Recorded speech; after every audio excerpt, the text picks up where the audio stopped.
This view of the key players here in Mission Control, part of a flight control team. Rick Henfling, second from the right, is the entry flight director for this mission. Seated to his left is Judd Freeling, who was the flight director for Ascent back on April 1st. Jackie Mahaffey is second from the left. She is the Capcom, whose voice you'll be hearing throughout the course of the afternoon and evening, talking directly to Integrity's astronauts through splashdown.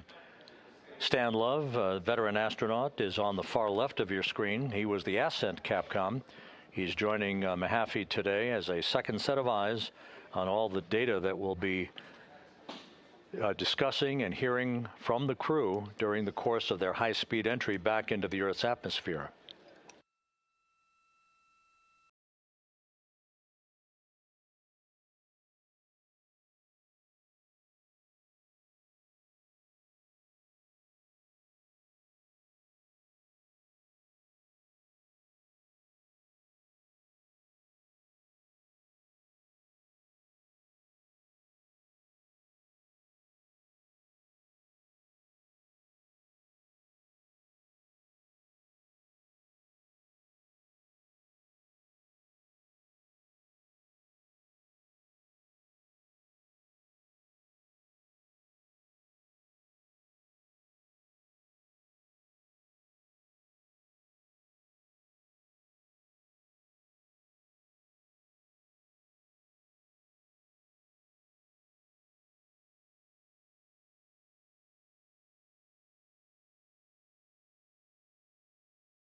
And this is Mission Control Houston. You can see one of the helicopters that will be involved in the recovery operations, having taken off from the deck of the USS John P. Murtha.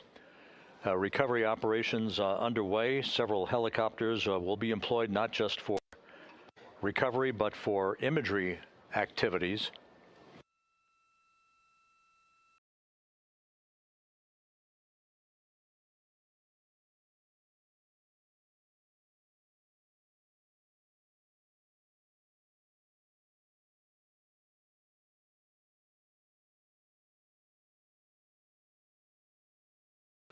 On the deck of the John P. Murtha, a view of multiple views, camera views, that are being provided to us courtesy of the USS John P. Murtha that we'll be utilizing throughout the course of the evening in our coverage.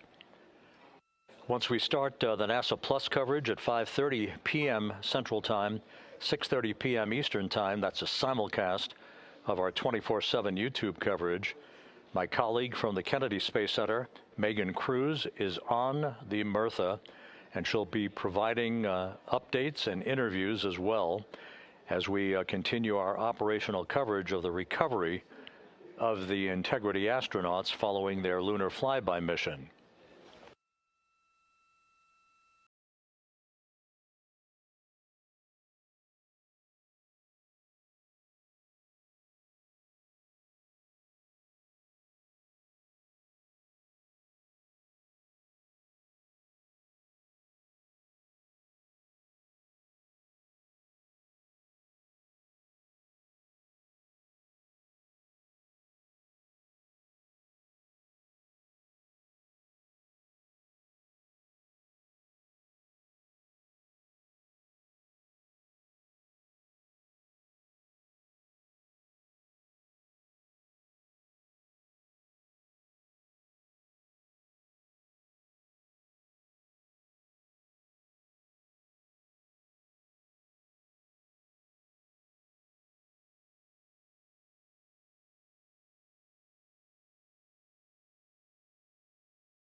Houston integrity for toilet configure for return.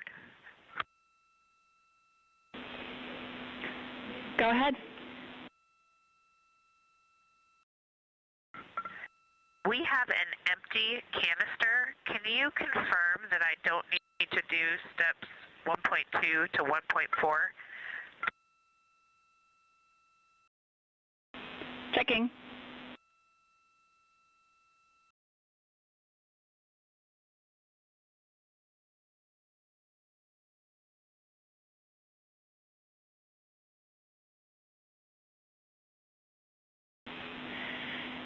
And Christina, we concur you do not need to perform the steps you listed. Thanks, Jackie.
This is Mission Control Houston, 8 days, 21 hours, 38 minutes into the flight of Integrity on the Artemis II mission. On board, all is quiet, as it is here in Mission Control, with everything moving along in trip hammer fashion, in good shape, all of Integrity's systems in great shape, and the weather at the splashdown zone off the coast of San Diego couldn't be better. A forecast of go conditions with winds of just 10 knots, wave heights less than 4 feet, ideal conditions for the recovery of Reed Wiseman, Victor Glover, Christina Cook, and Jeremy Hansen following their splashdown, which is just 3 hours and 53 minutes from now. The next major milestone coming up in 3 hours and 19 minutes, that will be the separation of the crew module from the European service module that has performed perfectly during the course of the flight. The service module separation from the crew module scheduled at 6:33 p.m. Central Time. Just 4 minutes later, there will be a slight maneuver, a raise burn as it is called.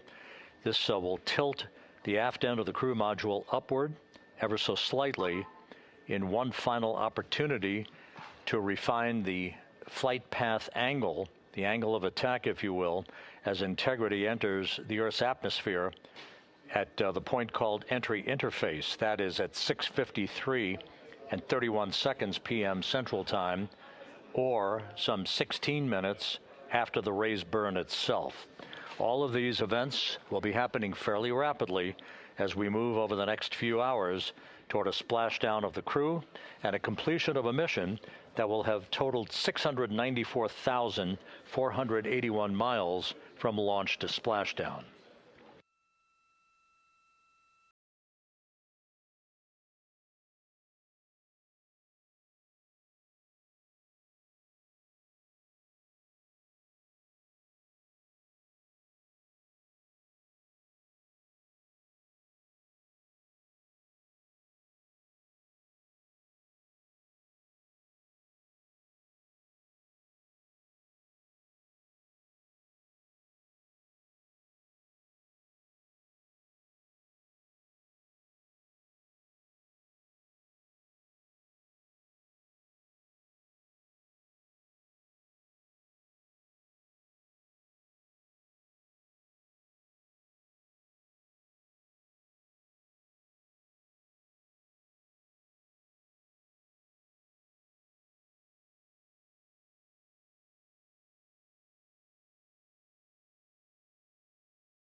Houston, integrity for timeline.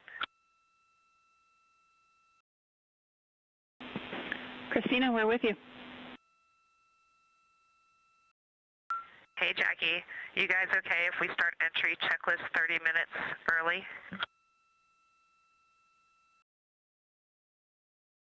Checking.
And integrity Houston for entry checklist.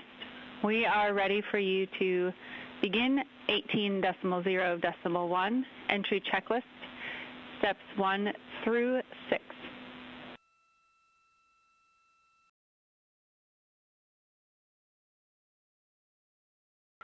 Copy. We're go entry checklist 1 through 6. Thanks.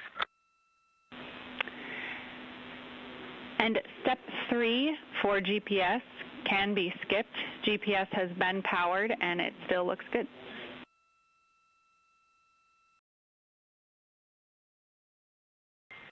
Copy. Step 3 is a skip.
This is Mission Control Houston at a mission elapsed time of 8 days, 21 hours, 50 minutes into the flight of Integrity on the Artemis II mission. The crew is completing the configuration of the crew cabin. Soon they'll be breaking out their launch and entry suits in preparation for donning those suits and conducting leak checks as we get a bit further along in the entry preparation time frame. Meanwhile, we're looking forward to the next major milestone. That will be the separation of the crew module from the European service module 3 hours and 7 minutes from now. That's scheduled to occur at 6:33 p.m. Central Time, 7:33 p.m. Eastern Time. 4 minutes after that, we'll conduct a raise burn. This will be about a 19-second firing of Integrity's thrusters with a change in velocity of 9.9 feet per second. That will adjust the angle of attack of the vehicle by gently tipping the aft end of Integrity higher, if you will, like sitting in a reclining chair and basically leaning back a bit. This angle of attack adjustment is specifically designed and pre-planned to enter the Earth's atmosphere at entry interface later this evening at the proper angle to minimize heating effects on Integrity's heat shield.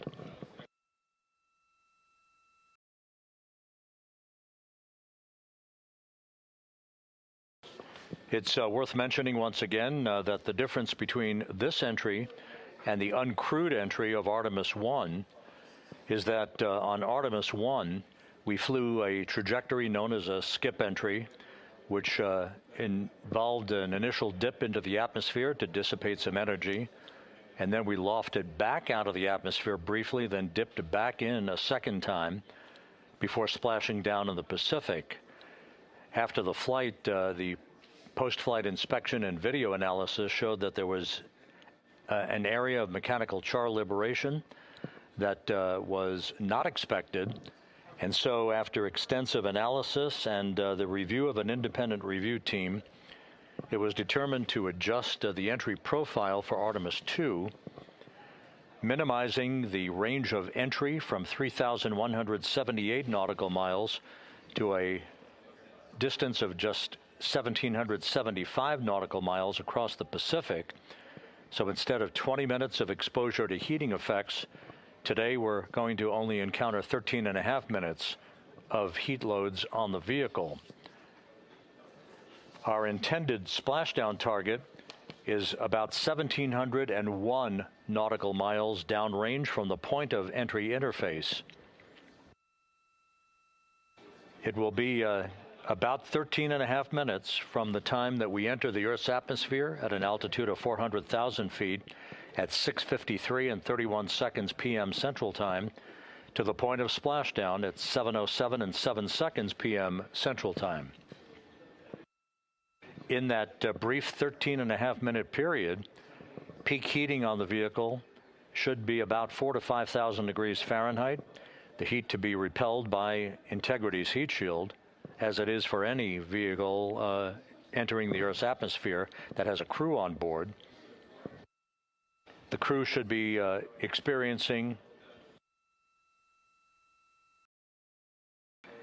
a G load on their bodies of about 3.9 Gs at peak loads on the crew members, feeling the tug of Earth's gravity for the first time in 9 days.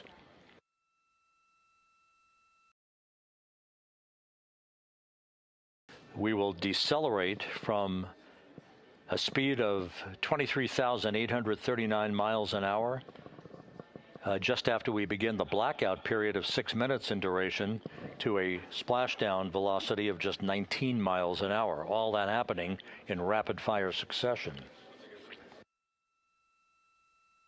Splashdown now 3 hours and 36 minutes from now, 7:07 p.m. Central Time, 5:07 p.m. Pacific Time. The USS John P. Murtha is on station. Some of the airborne assets, helicopters, and fixed-wing aircraft are taking off in sequential fashion from the deck of the ship.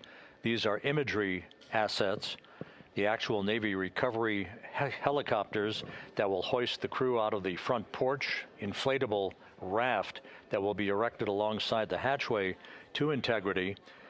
And there's a view, a live view from the deck of the USS John P. Murtha. It is a bit overcast. We do expect those clouds to lift a bit over the next few hours.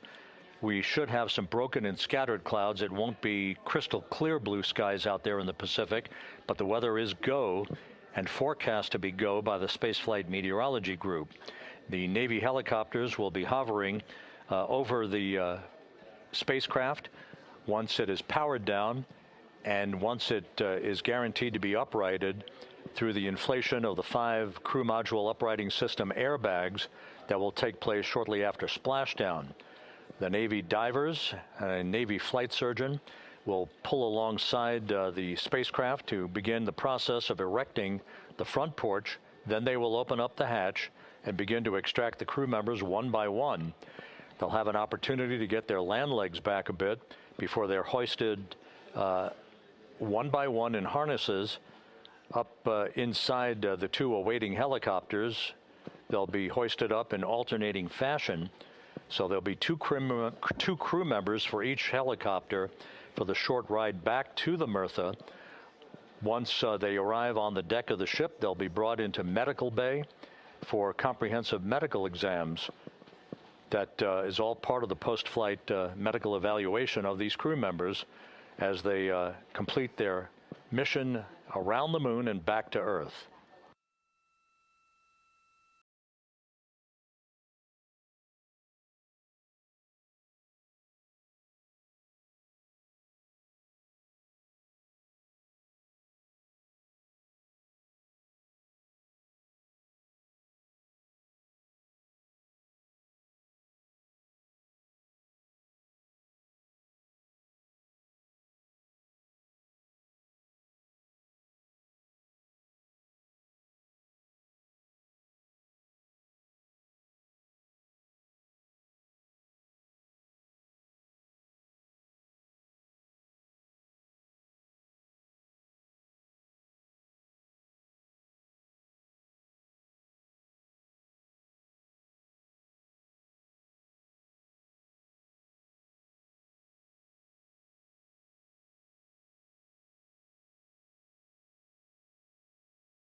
Integrity Houston for entry checklist.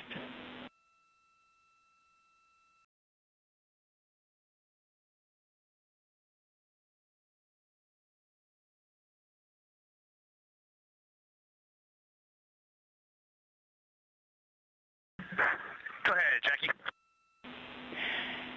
Hey, Reed, a couple of questions for you.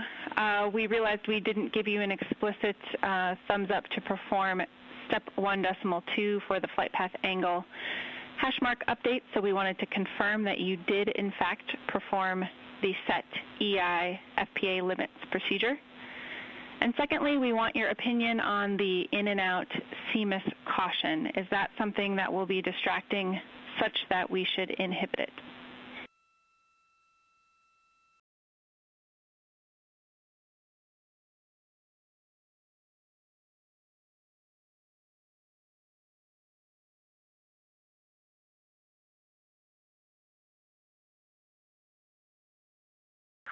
Okay, we are going to go execute 1.2. We had skipped that, and we would prefer to inhibit the CMIS caution on board.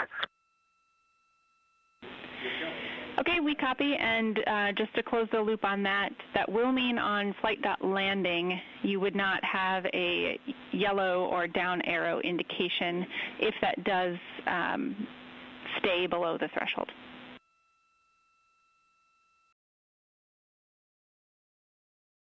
And that is totally fine.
Houston, integrity for toilet deactivation. Integrity, Jackie had to step off for a second. Go ahead for toilet.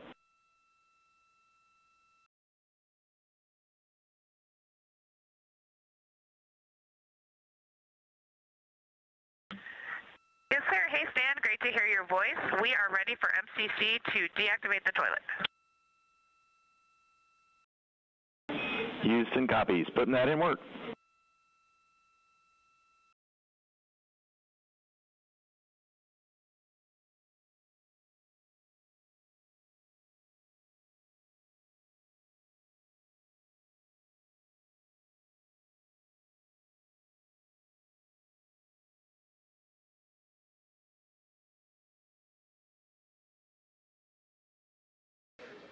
This is Mission Control Houston. That communication from Christina Cook on board Integrity to spacecraft communicator Stan Love. Integrity for burn telemetry on CM raise burn. 2 questions.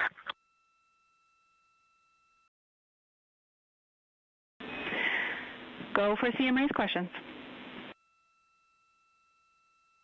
Hey, Jackie, we see a Delta V tote on our display of 9.9, which is fairly close to the 8.5 on the entry pad, but our TIGO on the display is 44 seconds, and the entry pad estimated 19 seconds. Can y'all take a look at that for us?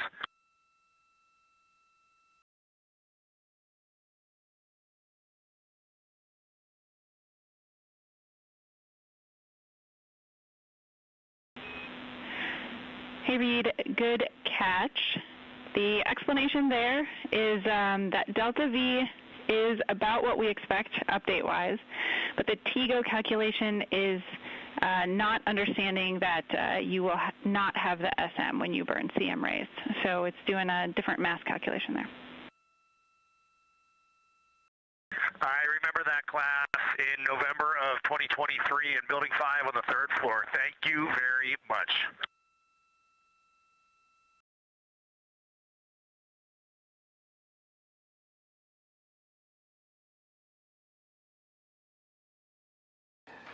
This is Mission Control Houston. Commander Reed Wiseman inquiring about the values for the upcoming crew module raise burn. Again, as we've explained, this burn that's scheduled 2 hours and 51 minutes from now is designed to tilt the angle of attack a bit upward, basically raising the aft end of the vehicle prior to entry interface, to improve the angle of attack and minimize heating effects on the heat shield for the Orion vehicle. The crew module raise burn will occur about 4 minutes after the service module is separated from the crew module, and we're expecting about a 19-second burn. Integrity, Houston, the toilet is unpowered.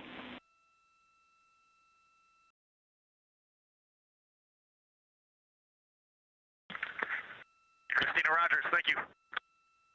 The crew module raise burn is expected to be 19 seconds in duration, with a change in velocity of about 9.9 feet per second. Once again, that's designed to fine-tune the angle of attack for Integrity as it enters the Earth's atmosphere, which will occur about 16.5 minutes after the raise burn itself.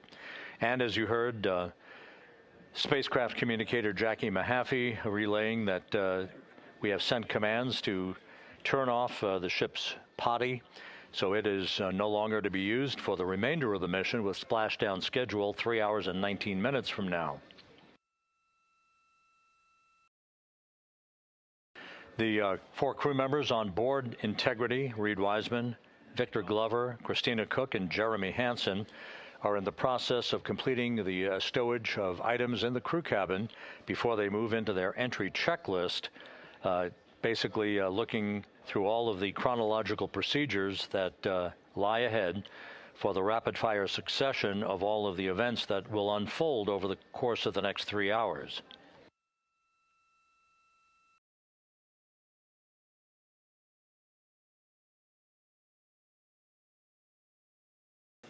Integrity is about 25,000 nautical miles from Earth, continuing to accelerate towards a splashdown in the Pacific 3 hours and 18 minutes from now.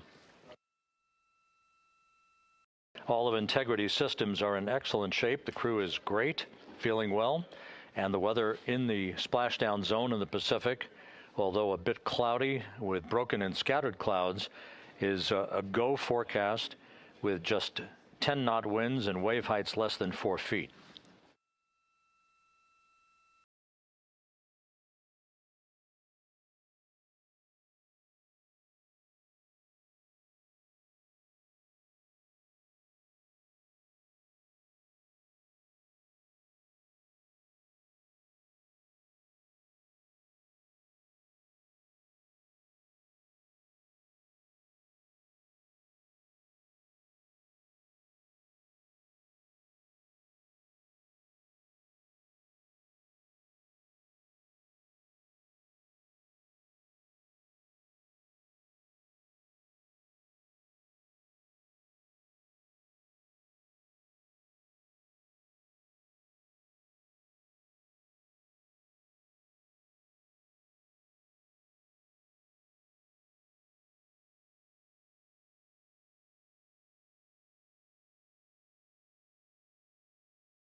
Views from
Integrity Houston for a post-RTC3 tracking update.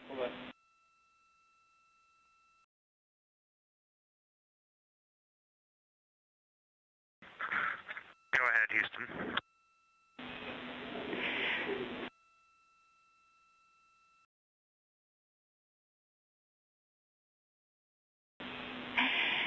Hey, the post-RTC3 tracking looks great. So good, in fact, that if we got to CM rays and did not yet have GPS acquisition, we would still be go for CM rays from that perspective. And so overall, I can confirm the post-RTC3 trajectory is within EI limits. All right, Jackie, we love that. That says a lot about our FIDO folks in this vehicle.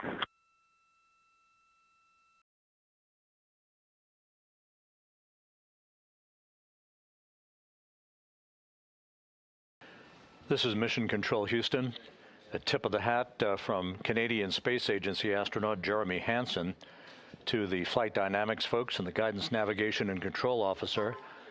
The RTC-3 burn that was conducted just over 2 hours ago, which was basically a final fine-tuning of the trajectory of integrity to hit the sweet spot in the corridor over the Pacific Ocean for entry interface, was so perfect that we are dead on the center line down the corridor.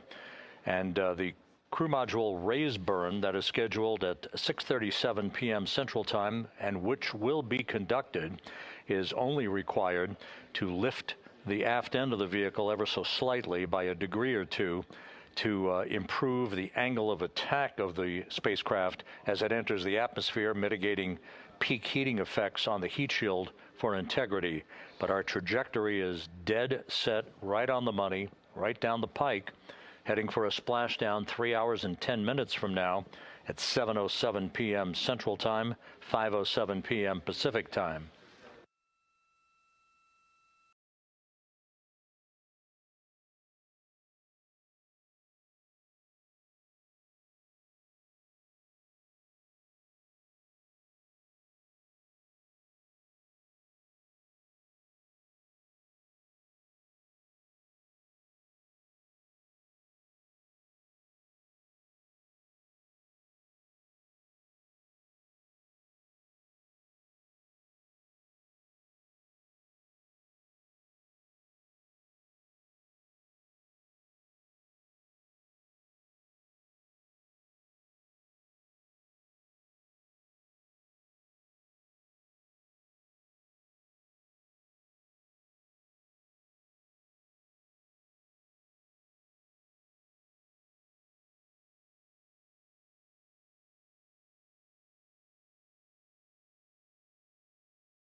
Houston integrity com check from seat 1.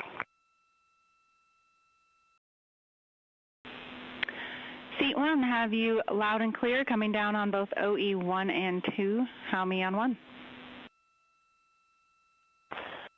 Got you loud and clear on 1, Jackie. We're going to stay in this config on both 1 and 2, and Reed and Victor are in our seats, slowly proceeding along.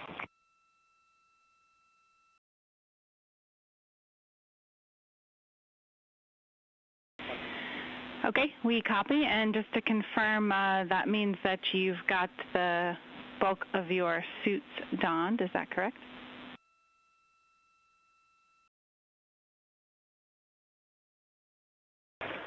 Just for Reed and Victor, A-firm. We're not gloved, not helmeted yet. Copy all. Thanks.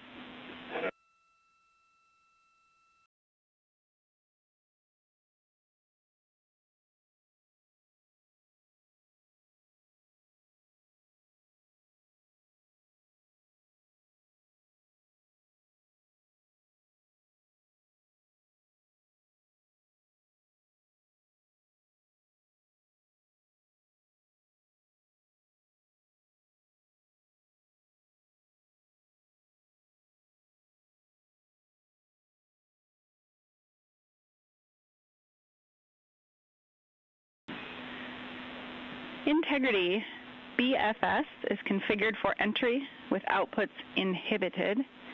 And a reminder, when you get to step 9.3, use your separate instance of 18.3.101 to save off the time. 100%, thanks.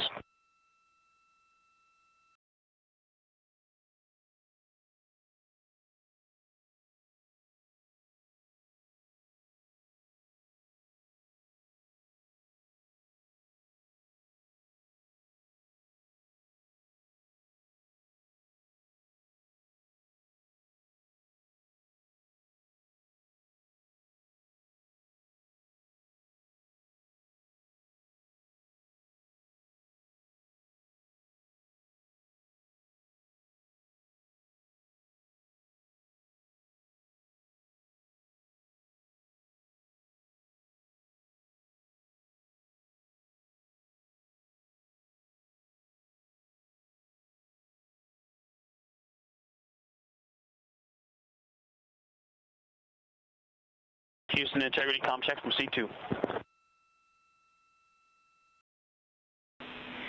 Victor, have you loud and clear? I'm coming up on 1. How me?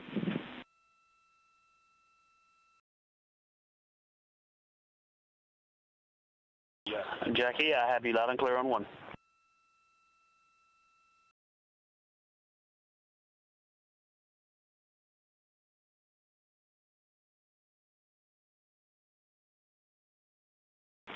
You are loud and clear on 2, Jackie.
Houston, integrity.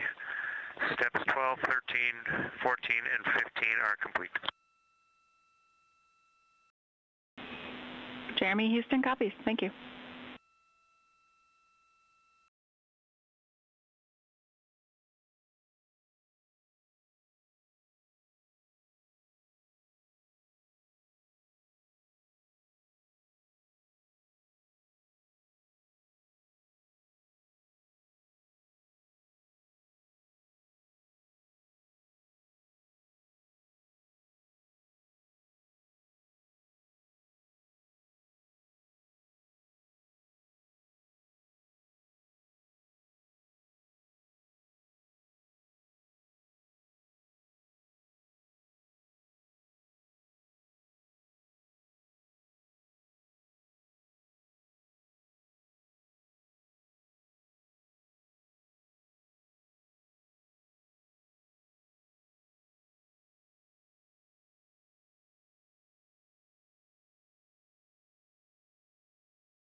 This is Mission Control Houston, 8 days, 22 hours, 55 minutes into the flight of Integrity on the Artemis II mission.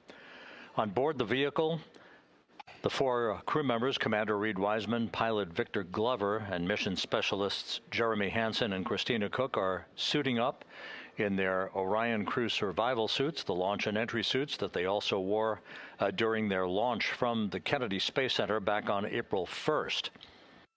Once the crew is all suited up, they'll conduct a series of leak checks to make sure that they have good suit integrity, aboard integrity, before they strap themselves into their seats for the final phase of this mission that will culminate with a splashdown in the Pacific 2 hours and 35 minutes from now at 7:07 p.m. Central Time, 5:07 p.m. Pacific Time, about 2.5 hours before sunset, southwest of San Diego. And the suits are in the process of being leak checked at the present time. We'll relay all that to you in just a few moments.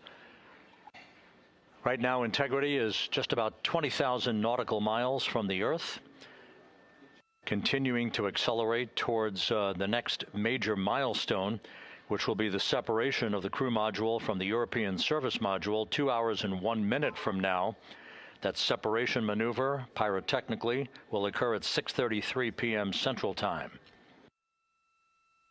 That will be followed just 4 minutes later by a raise burn, a 19-second burn of Integrity's thrusters to induce a change in velocity of 9.9 feet per second, slightly raising up the aft end of the vehicle to improve its angle of attack as it enters the Earth's atmosphere, and in the process mitigates the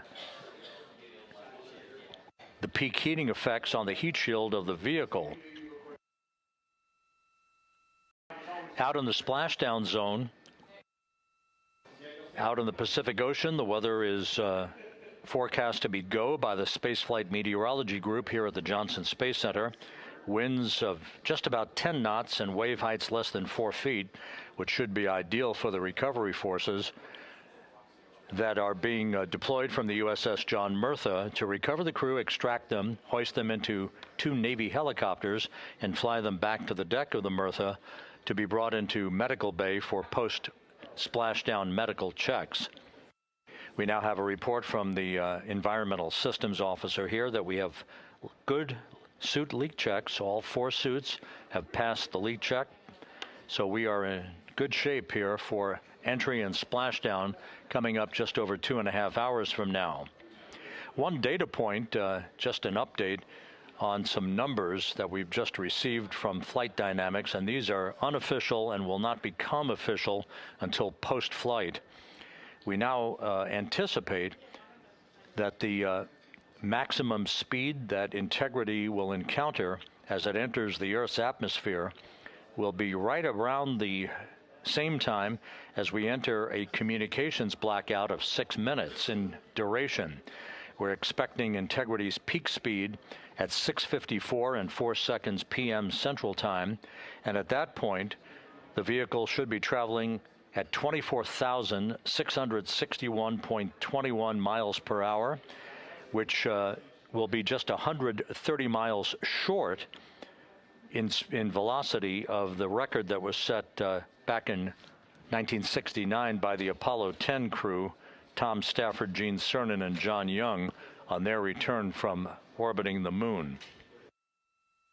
Once again, that peak speed expected to be reached just a few seconds after the start of entry interface, as the vehicle plummets back into the Earth's atmosphere.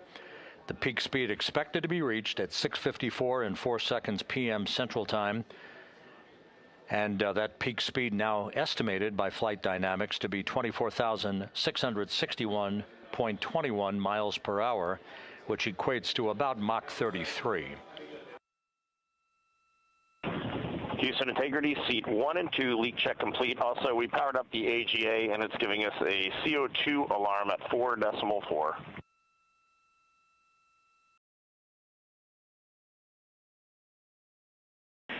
We copy leak check. We saw it as well. And copy CO2 at 4.4. We are discussing. We also on the AGA have a bit A of 16. We've seen that in the past. Should go away.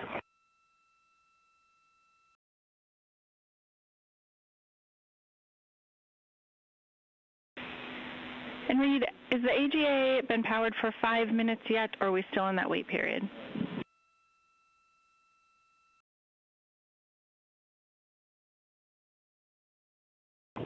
We are in the wait period. We expect that bit will go away. We copy, and that bit can also indicate that we cannot trust the other values, so we'll check back with you after the 5 minutes on the CO2 levels. Affirm.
This is Mission Control Houston. Mission elapsed time of 8 days, 23 hours, 2 minutes into the flight of Integrity on the Artemis II mission. While we have a moment here, just an opportunity to run down some of the chronological highlights that lie ahead over the next 2.5 hours before Integrity splashes down in the Pacific Ocean. Coming up at 5:30 p.m. Central Time, 6:30 p.m. Eastern Time, we will begin a simulcast of NASA Plus coverage that will accompany our 24/7 YouTube coverage that we have been providing ever since we began the mission with the tanking of the Space Launch System at the Kennedy Space Center for launch back on April 1st. Houston, Integrity, we are complete through steps 18. Seats 3 and 4 are yet to suit, obviously.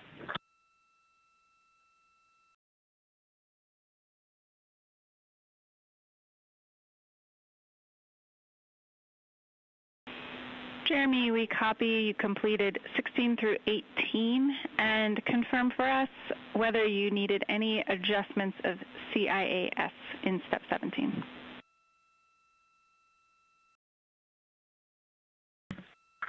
Negative. All the settings were still in their launch config. Houston copies.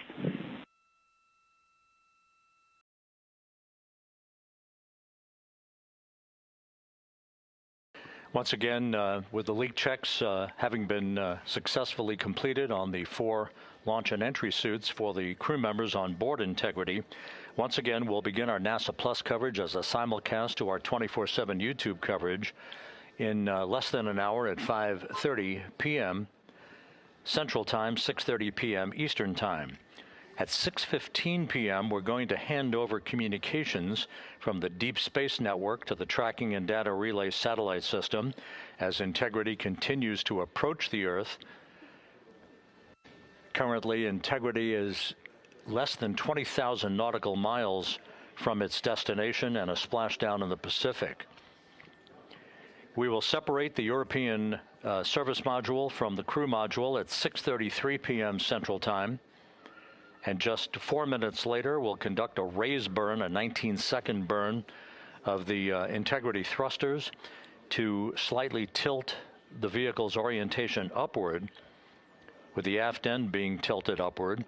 That will also change the velocity by 9.9 feet per second and complete the orientation of the vehicle for its angle of attack as it enters the Earth's atmosphere. Entry interface, where we reach the first traces of Earth's atmosphere and where most of the dynamic operations will then begin. Entry interface is scheduled at 6:53 and 31 seconds p.m. Central Time, where Integrity will be at an altitude of 400,000 feet above the Earth, traveling at about 34,882 feet per second with a range to splashdown of 1,701 nautical miles.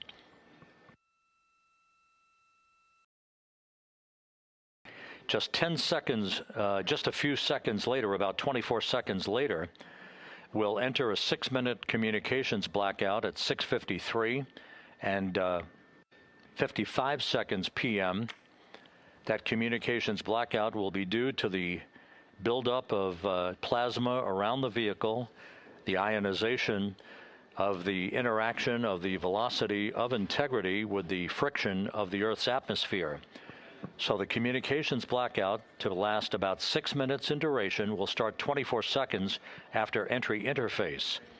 At 6:54 and 4 seconds p.m., we'll reach our peak velocity. This is an estimation from Flight Dynamics.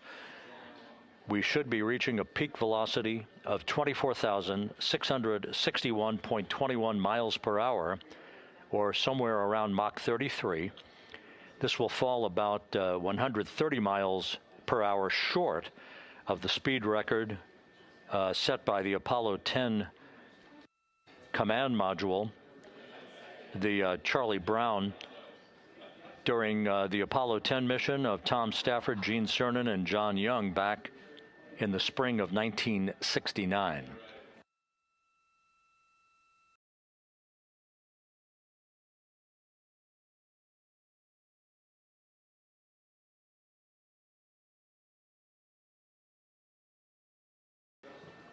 Once the communications blackout ends, which is expected just a few seconds before 7 p.m. Central Time, 6:59 and 56 seconds p.m. Central Time, we will be at an altitude of 157,000 feet over the Pacific Ocean, and at that point we should be traveling at about 13,300 feet per second, with a range to splashdown of just 147 nautical miles. There will be a series of roll reversals, first to the left, allowing Integrity to bank to the left. These are computer-commanded, not crew-commanded, but computer-commanded roll reversals to bank the vehicle first to the left, then to the right. That bleeds off excess energy and helps to reduce the speed and the heating effects on the vehicle during the final phase of flight. Starting at 7:03 and 22 seconds p.m. Central Time, we'll begin the series of chute deployments. In all, there are 11 parachutes associated with this mission. The first 3 will pull off the forward bay cover from the top of the vehicle. The forward bay cover chutes are 3. That'll be followed by the deployment of the drogue chutes at 7:03 and 23 seconds p.m. Then 3 pilot parachutes will pull the main parachutes, 3 of them, from the forward bay cover. The forward bay housing all of the parachutes at the very top of Orion. The main chute deploy is scheduled at 7:04 and 44 seconds p.m. The vehicle will have slowed to just a very glacial speed of 198 miles per hour, feet per second, I should say, at that point, at an altitude of 5,400 feet above the Pacific Ocean. The splashdown velocity, of course, will be 0. 19 miles an hour is the velocity that the crew will feel under the 3 main parachutes as they splash down in the Pacific, southwest of San Diego. So a number of major milestones lie ahead. Splashdown time is currently estimated at 7:07 and 7 seconds p.m. Central Time, 5:07 and 7 seconds p.m. Pacific Time. That will conclude a total traveling distance from launch to splashdown of 694,481 statute miles.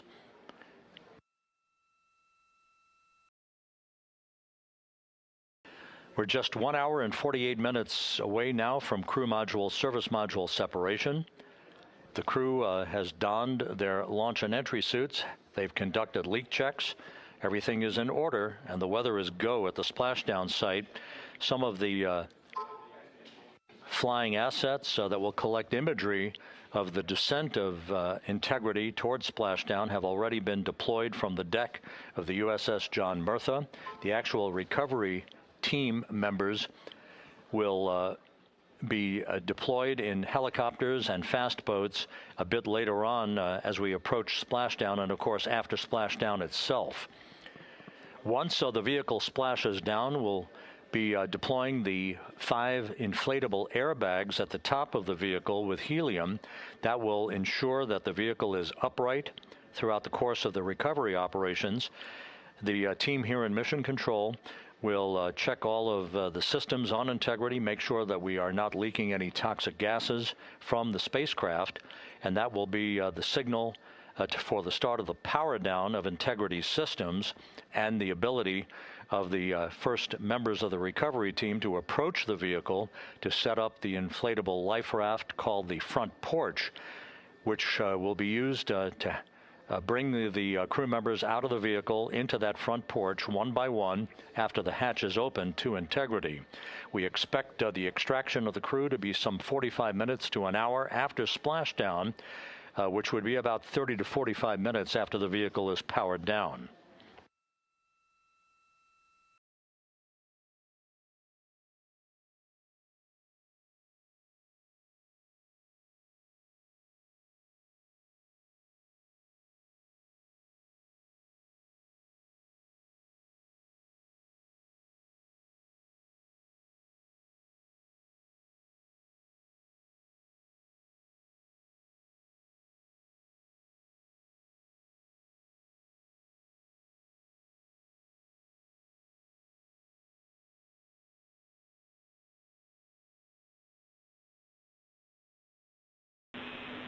Integrity, Houston, we are ready for another CO2 reading on the AGA.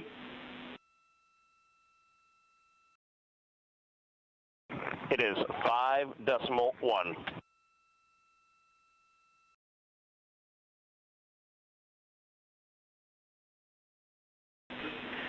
Houston copies. And Reed, earlier I did misspeak. The CO2 reading specifically would not have been affected by that particular bit.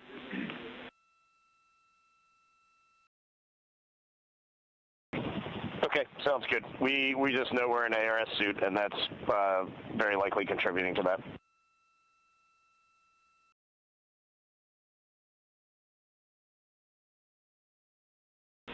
We concur.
Integrity, Houston, for CO2.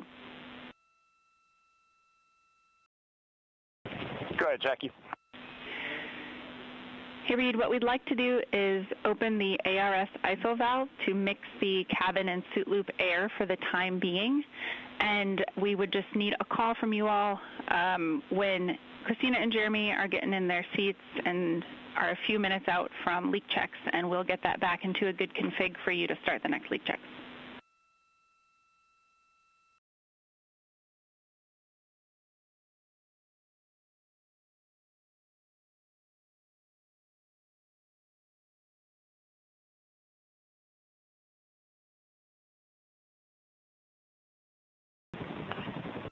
Hey, Jackie, that's a reasonably good idea. Can we just hang on that for a little bit and see how we're doing? Yep, up to you. We will wait. Let us know if you'd like that cabin air mixing. Is there a CO2 number where you guys would advise on that?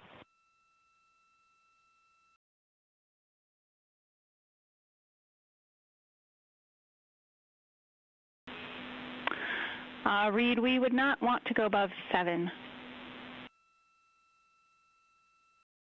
Yeah, that's perfect. Let us monitor it for just a couple minutes here.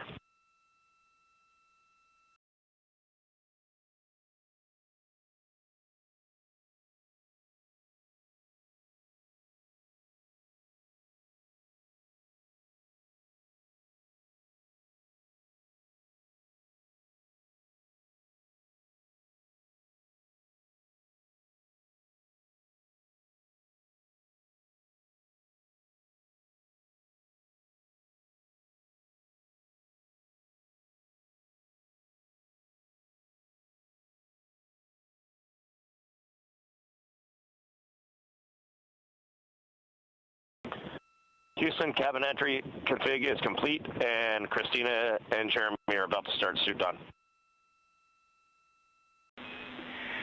Excellent on cabin config and copy suit down.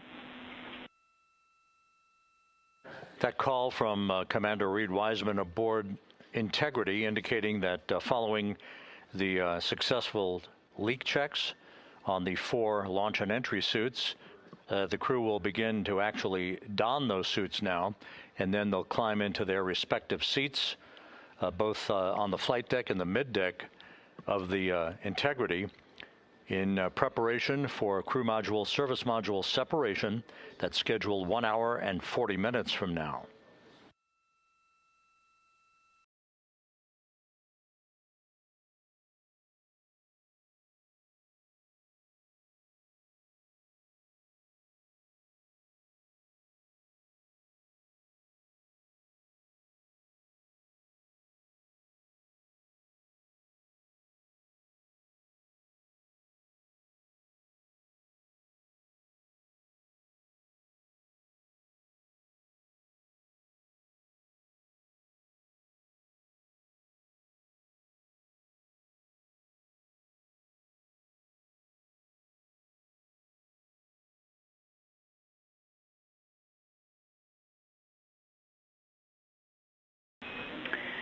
Integrity, Houston, for entry checklist.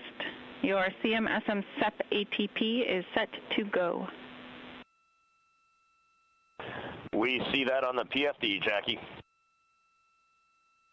And the call from Capcom Jackie Mahaffey here in Mission Control to Reed Wiseman, indicating that the Pyros are armed for crew module, service module separation coming up 1 hour, 38 minutes, 52 seconds from now.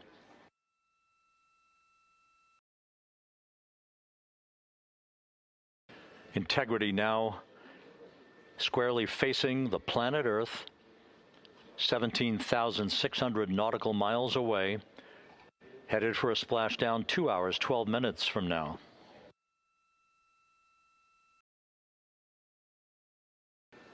All of the recovery assets, the helicopters, the Navy P-3s, the para-rescue divers, they're all in place, ready to recover this crew following splashdown. And again, the chronology after splashdown will call for the flight control team here in Houston to assess integrity systems, make sure no toxic gases are leaking from the spacecraft.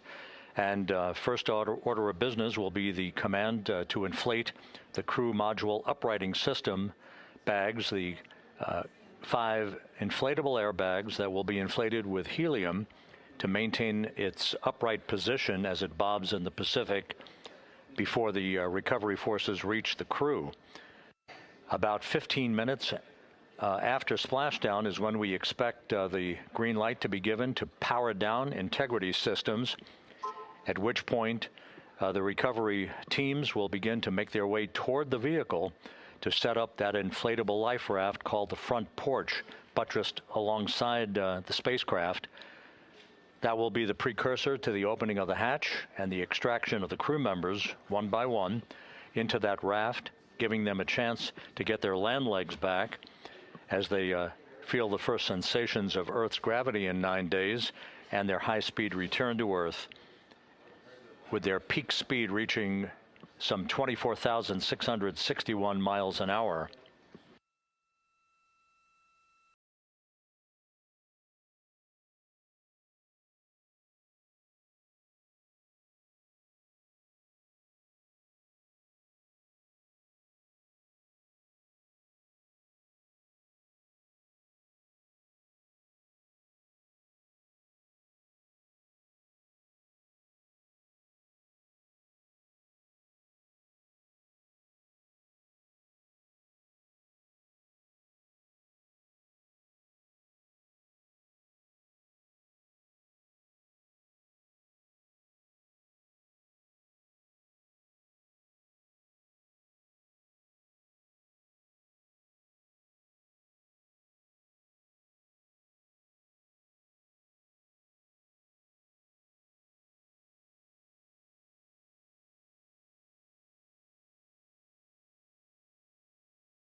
Houston, Christina's got an amazing view of home planet out the side hatch window, and it's lighting up the cabin, and it's just a great blue hue to it. It's beautiful.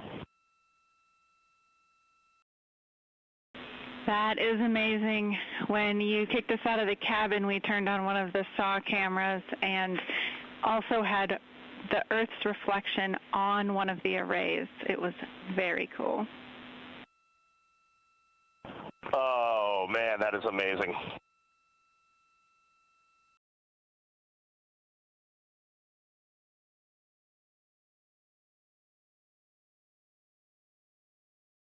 This is Mission Control Houston. Commander Reed Wiseman reveling about the view of the Earth from a distance of less than 17,000 nautical miles now. The cabin audio cable and boom mic are in F3 large stowed. We copy. The view that Reed Wiseman is describing is the view you're looking at right now as the Earth grows larger in the field of view with each passing moment.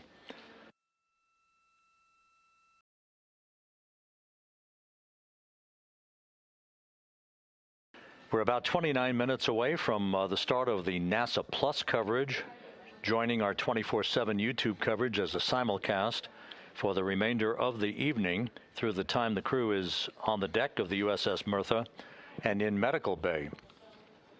So we'll be looking forward to additional reports and other video coverage from the deck of the USS John Mertha and other assets in the splashdown zone as we continue toward splashdown and the return of Integrity's astronauts just 2 hours and 5 minutes from now.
Couple of minor updates, just tweaks by a second or so for some of the key activities that will be coming up. Flight Dynamics providing us with some updated information. The start of the blackout period, just a 1 second change. It's going to be estimated now at 6:53 and 54 seconds p.m. Central Time. The duration remains 6 minutes. That blackout will end at 6:59 and 55 seconds p.m. all Central Time. We expect to begin entering the Earth's atmosphere at an altitude of 400,000 feet at 6:53 and 30 seconds p.m.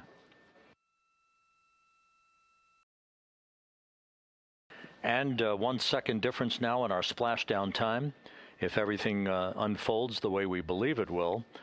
Splashdown now scheduled at 7:07 and 8 seconds p.m. Central Time, 7:07 and 8 seconds p.m. Central Time, 5:07 and 8 seconds p.m. Pacific Time at the splashdown zone off the coast of San Diego.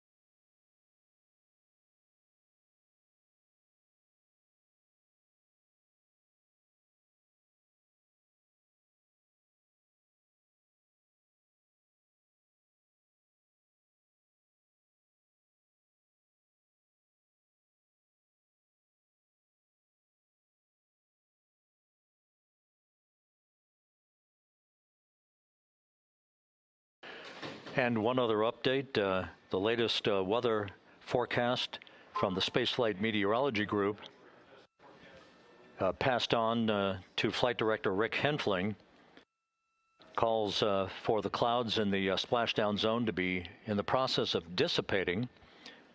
The winds are somewhat reduced, now just 6 knots. The wave height's still less than 4 feet. All go forecast.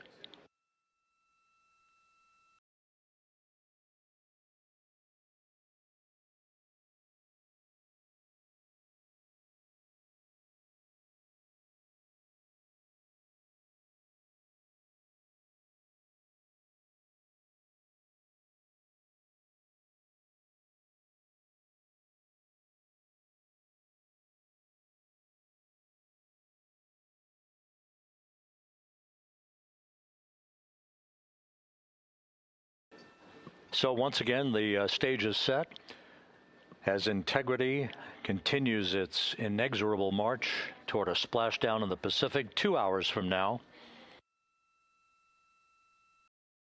16,000 nautical miles away from the Earth.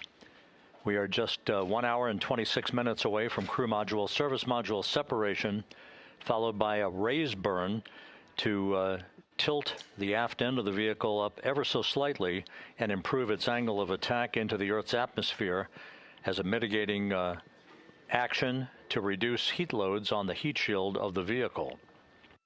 This is all pre-planned, pre-flight. There's no differentiation between what we had designed this mission to do. We are expecting to reach the first traces of Earth's atmosphere at entry interface and 400,000 feet above the planet 1 hour and 45 minutes from now.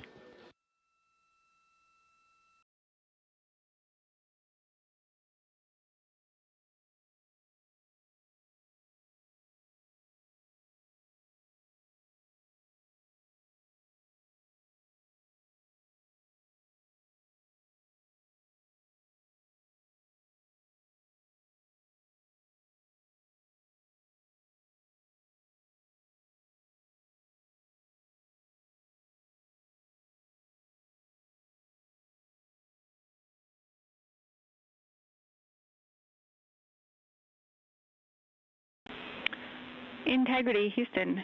Cabin temp cold soaking is initiated. Copy that, Jackie. CO2 is 5.5, and we are still doing good on board. Christina and Jeremy are beginning suit down.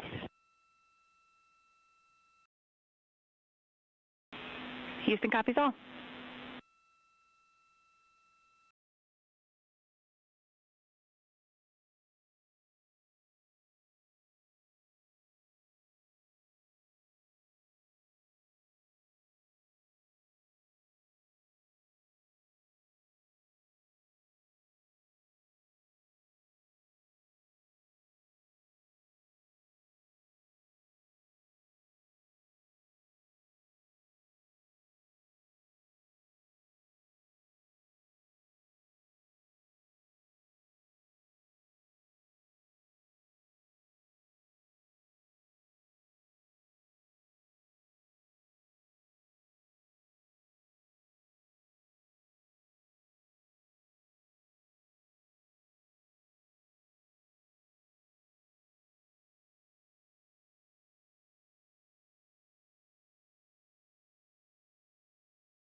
Integrity Houston for entry checklist. Go ahead, Jackie. Reed, with this time to EI, we expect you're about to be stepping into steps 9 and 10 in the entry checklist. In step 10 for the SIP switch config, there are no deltas. No deltas to step 10. Copy all.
This is Mission Control, Houston. Once again, a great view of the planet Earth from Integrity from one of the solar array wing cameras. Now just 14,000 nautical miles from splashdown. Splashdown schedule for 7:07 and 8 seconds p.m. Central Time, 5:07 and 8 seconds p.m. Pacific Time. At a point to the southwest of San Diego in the Pacific Ocean, where the USS John Murtha is on station and where recovery team assets are being deployed to the predicted splashdown site to complete the mission of Integrity's astronauts and their lunar flyby. With the Earth growing larger in the field of view, the next major milestone, just 1 hour and 13 minutes from now, will be the separation of the crew module from the European service module. Houston copies. The separation of the crew module will set the stage just 3.5 minutes later. One question. Go ahead. When I was looking at the BFS-SM SEP, it was the exact same time as our predicted SM SEP. Can you just confirm we don't need that to be a touch later?